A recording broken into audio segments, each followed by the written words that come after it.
Good morning students. आज हम पढ़ेंगे कक्षा 4 की हिंदी की पाठ्य पुस्तक रिमझिम से पाठ 11। पाठ का नाम है पड़क्कू की सूझ।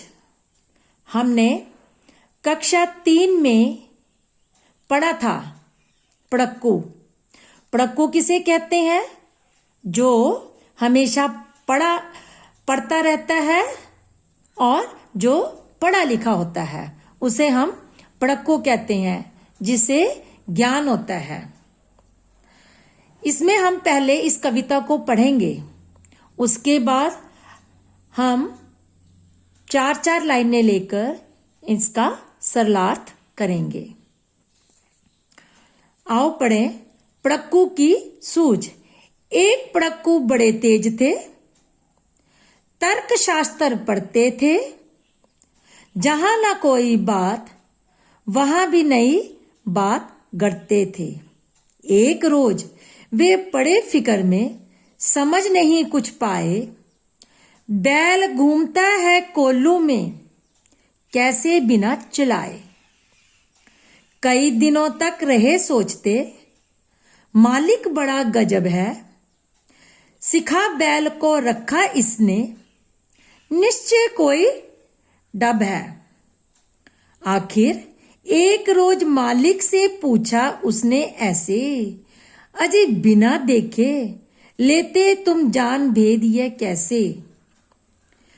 कोल्लू का यह बैल तुम्हारा चलता या अड़ता है, रहता है घूमता, खड़ा हो या पागुर करता है। मालिक ने यह कहा, अजी इसमें क्या बात बड़ी है। नहीं देखते क्या गर्दन में घंटी एक पड़ी है।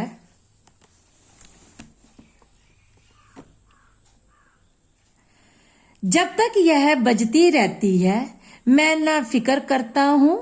हाँ, जब बजती नहीं दौड़कर तनिक पूंछ धरता हूं।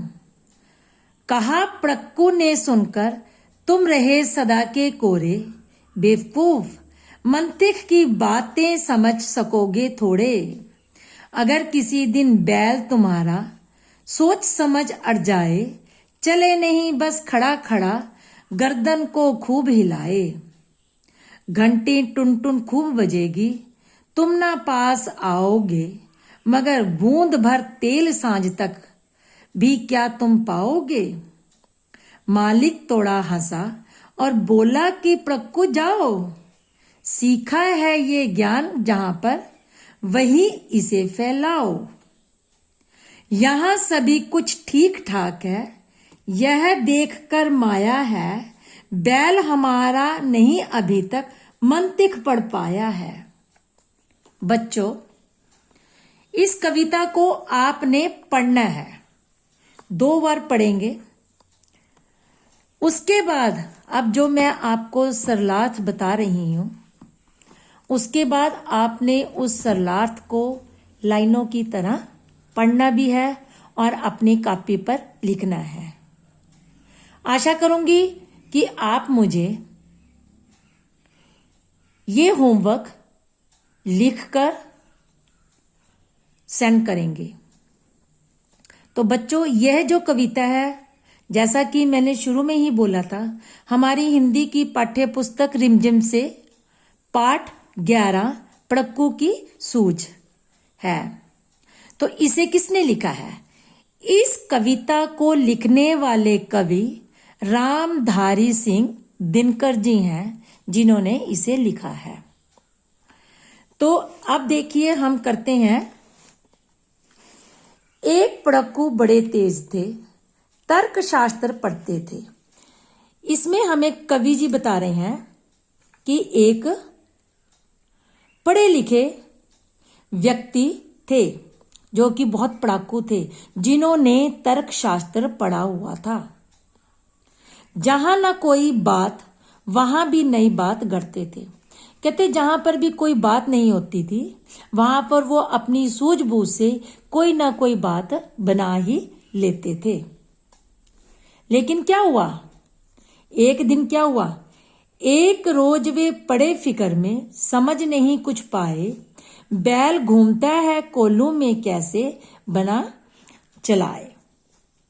अब क्या हुआ, कहते एक दिन उन्हें बहुत ज्यादा फिक्र हो गई, बहुत ज्यादा चिंता हो गई। क्या उनको समझ में नहीं आ रहा था कि जो बैल कोल्हू के इर्द गिर्द घूम रहा है उसे कोई नहीं चला रहा, उसके बावजूद भी बैल लगातार घूमता जा रहा है। तो ये जो आपकी मैंने सिर्फ 4 लाइनें ही मैंने आपको पढ़ाई हैं, आपने इन लाइनों को पहले पढ़ना है जैसे मैंने पढ़ा है। एक बार मैं दोबारा से रिपीट कर रही हूं। कवि ने कहा है कि एक पढ़ाकू थे जिन्हें तर्कशास्त्र का बहुत ज्यादा ज्ञान था, और वो क्या था कि जहां पर भी वो महफिल में बैठे होते थे, जहां पर भी कोई बात चलती थी, तो वो अपनी समझ से कोई ना कोई बात बोल ही देते थे। एक रोज वो पड़े फिक्र में, समझ नहीं कुछ पाए। कहते एक दिन उनको ऐसी चिंता हो गई, वो कोल्हू के बारे में सोचने लगे कि जो कोल्हू के इर्द गिर्द जो बैल घूम रहा है उसे कोई नहीं चला रहा, लेकिन उसके बावजूद भी वो बैल घूम रहा है। आप केवल इतनी ही लाइनों का मुझे सरलार्थ करके होमवर्क लिखकर भेजेंगे। कल फिर इसकी बाकी की लाइनों के हम सरलार्थ करेंगे। आशा है कि आप मुझे होमवर्क भेजेंगे। थैंक यू, धन्यवाद।